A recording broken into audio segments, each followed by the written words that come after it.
according to the map I'm using, there's nothing past this point, so I'm gonna head back the way I came. Now I know that since there is something past that point, there's probably a hidden item, but I don't care enough to go all over the place and search for it. So, yeah, there probably is one, but if there is one, please don't bother me by telling me what it is and where it is. I honestly couldn't care less. So, thank you for not sending me 50 bazillion comments about that. So, we're back here, and now we're going to head back down there, where we're going to meet Riley. So, once this little bit of conversation is done, I'm just going to give you a little trick for this dungeon in case you get in trouble early on. Yeah, decided to go with Riley. Excellent. I'll heal them up, and that's the best thing he can offer us, because his Lucario's moveset really sucks. Those with too much time on their hands. But yeah, why train to a faraway island instead of the gym that's right in town? That I never really got, because, as he's saying, there's really nothing but the wild Pokemon. But, yeah, I'm just gonna check out, if there's any other dialogue, and after that, we're gonna move on. But, just to give you an idea of what his Lucario's moveset is, we got the Force Palm, Quick Attack, Bone Rush, and Metal Claw. Yeah, that is a moveset that is going to strike fear into every trainer in this cave. Well, actually, maybe it will, because it's a pretty high-level Lucario, and we're going to be taking on equally hopeless causes. So, here it begins. Infinite healing, motherfucker! But, yeah, there's a little trick you can use if you get in trouble early in this dungeon. You know that lift that went up and down in the room just prior to this one?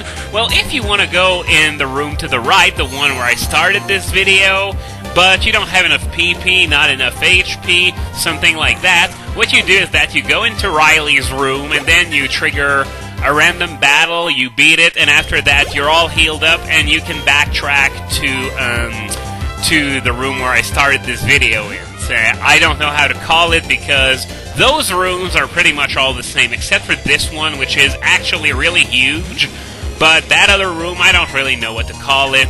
But yeah, you understand the principle. Of course, Riley's not going to follow you around outside of this room. He's going to stay here if you decide to leave.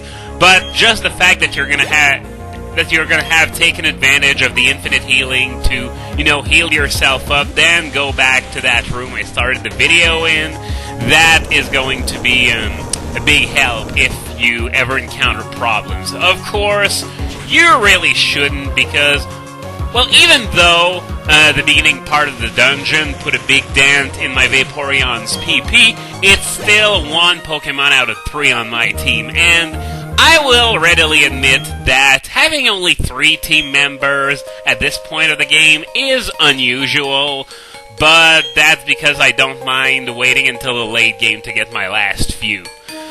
So yeah, that's basically the trick. I'm putting Torterra in the lead because, well, it can fend for itself fairly well, seeing how, well, this kind of thing can happen. I can just knock these 2 doofuses out with 1 Razor Leaf. Even though the damage is going to be split in half, they still have a quadruple weakness to Razor Leaf. I guess I could use Surf with Vaporeon, but it still hurts Lucario and for neutral damage at that, so I really wouldn't, even though Infinite Healing also applies to the stat trainer that's accompanying you, which I guess is why they took it out of future games, because they made those parts too easy, even though I guess it's pretty cool to battle alongside another trainer. I guess the Infinite Healing thing really was a big balance problem. So, for today, I guess it's going to be one of those videos where I wouldn't say respond to comments I've gotten, but rather talk about them, not always in a bad way, because there are some things that are worth talking about in there. For example, in the last part, I got a comment from someone who was confused as to what I was meaning by obtainable Dream World abilities, because for those of you who are I don't know if you're trying to avoid spoilers or if you just don't know that much about the dream world or anything like that. But whatever, that's not the point I'm trying to make. I'm just going to explain it to everyone so that no one gets confused. It's that in the dream world right now, not every Pokemon can be obtainable. We can only get about, what, a third of them maybe? So, obviously, for example, well, the biggest example I can think of right now would be Eccentric Ditto, because obviously it hasn't been released, and the day it's going to be released, we can already predict that it's going to be a huge metagame revolution because of how well it's doing in the Dream World metagame. Yeah, the Dream World metagame is like the metagame of the future now, where every Dream World ability is allowed without any restrictions, except for those moves that were TNs in Generation 4 but aren't anymore. But other than that, anything goes. Even Keldeo, Meloetta, and Gene Sect. Even those are allowed. And Gene Sect is pretty good actually in that metagame, so looking forward to seeing how it's going to fare once it comes out in the regular metagame. But, sorry, I've gotten way off track. The question was basically, don't we already know every single Dream World ability every single Pokemon is going to get? And the answer is yes. However, we got a magnet here. Well, that ensures we're not going to be finding any Mormons in that cave. And yes, I just had to make that stupid joke, even though I don't get it at all, because I don't understand at all why Mormons would hate magnets and whatever. I'm not really into that religious stuff, so forget I ever said that stupid joke. But yeah, although we already know every Dream World ability, that doesn't mean every last one of them has been released.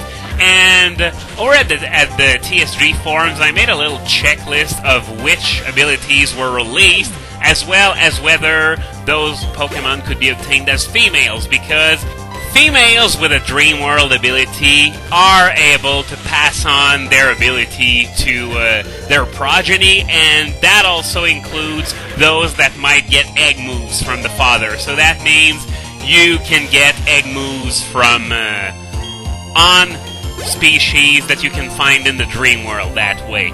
However, there are those species that, well, they're not compatible because, and those are mostly event Pokemon, such as the Evolutions, which is a real shame because that means we get stuff like Hydration Vaporeon and Magic Mirror Espeon that don't have access to those egg moves. Nonetheless, well, Water Absorb Vaporeon was already very good nonetheless, and I guess Magic Mirror doesn't desperately need those egg moves, but still, the fact that they can only be found as males because they're events, and thus I don't think they want to be able to breed those event abilities into infinity, since they're, well, events.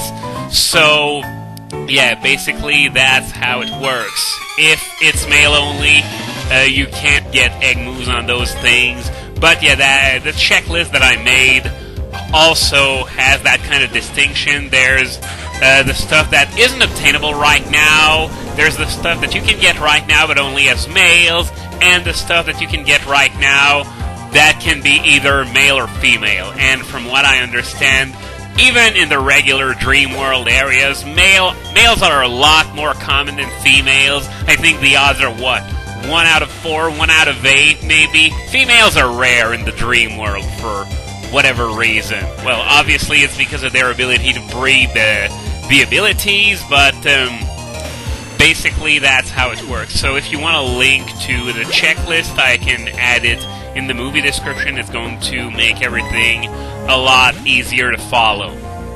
But moving on to something else still related to comments I get, and we're talking not only comments on this side, but also private messages, stuff that I see on other sites as well. Apparently, Reuniclus is freaking impossible to spell. I don't really get it. It's not that hard. Reuniclus? But some people spell it Rainculus, Rainiclus, Rainiculus.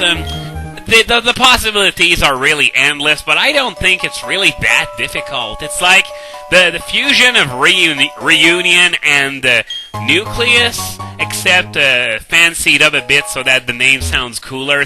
Kind of like what they did with the likes of Hippowdon and Electivire. And, okay, yeah, we got something here. Sorry, I was thinking out loud because I have the map in the background. So that's why I'm going through it so quickly. But, yeah,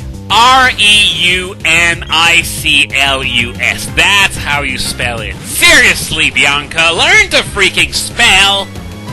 Oh, and seeing that Onyx reminds me, there was someone, I don't remember who was surprised to see a wild Steelix in this place, and that reminded me of when Diamond and Pearl first came out. Basically, Cerebi had his discovery thread, and he was posting random stuff about the game, and at one point he said that he found a wild Steelix in Victory Road, and it was a really big deal back then, because holy crap, a wild Steelix?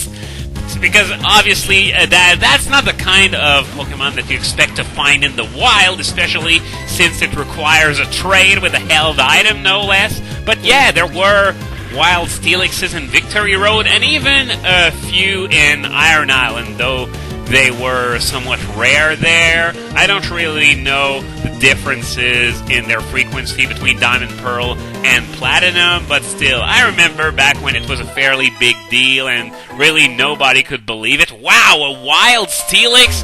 But yeah, nowadays we see one and it's, oh hey, wild Steelix. Use a special move because that thing's got nasty defense, blah blah blah.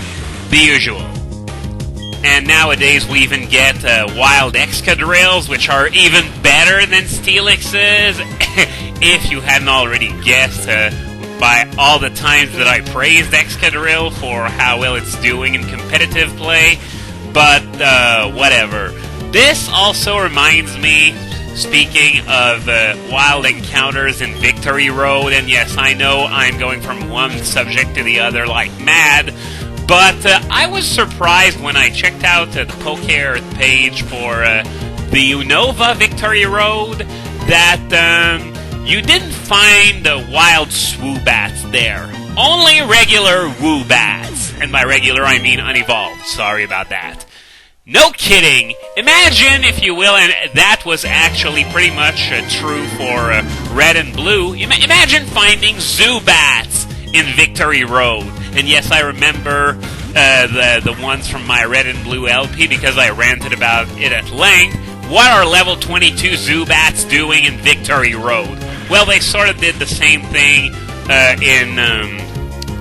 in Black and White, and I don't know if it's because it's a happiness evolution or something like that, but the thing is that the bats in Victory Road in Black and White are really weak because they're unevolved, and they don't have, well, even if they had their Dream World ability, which is simple, I don't think they'd be able to use it that well. Oh, and since this is probably the last wild battle in this video before I finish it up, I might as well close this video up by mentioning that you know how I'm usually harsh when it comes to French Pokemon names? Well, I found one that I really, really like, namely Deerlings. It has a Vivaldi reference in it, you know, with the Four Seasons being Vivaldi's most famous work. So I got to wonder, why didn't they just name it Vivaldier in English? It would have actually sounded really cool. So why didn't they do that? No! Instead, make way for Deerling. Gosh. Thankfully, it's pretty much bottom tier, so there aren't many names that are as bad as it or worse, like Throw and Sock of all things. But, yeah, it still annoys me that the French get a better name than we do. No thanks, I'm not gonna bother with Leaf Storm. So on that note, I'll see you next time for the rest of Iron Island.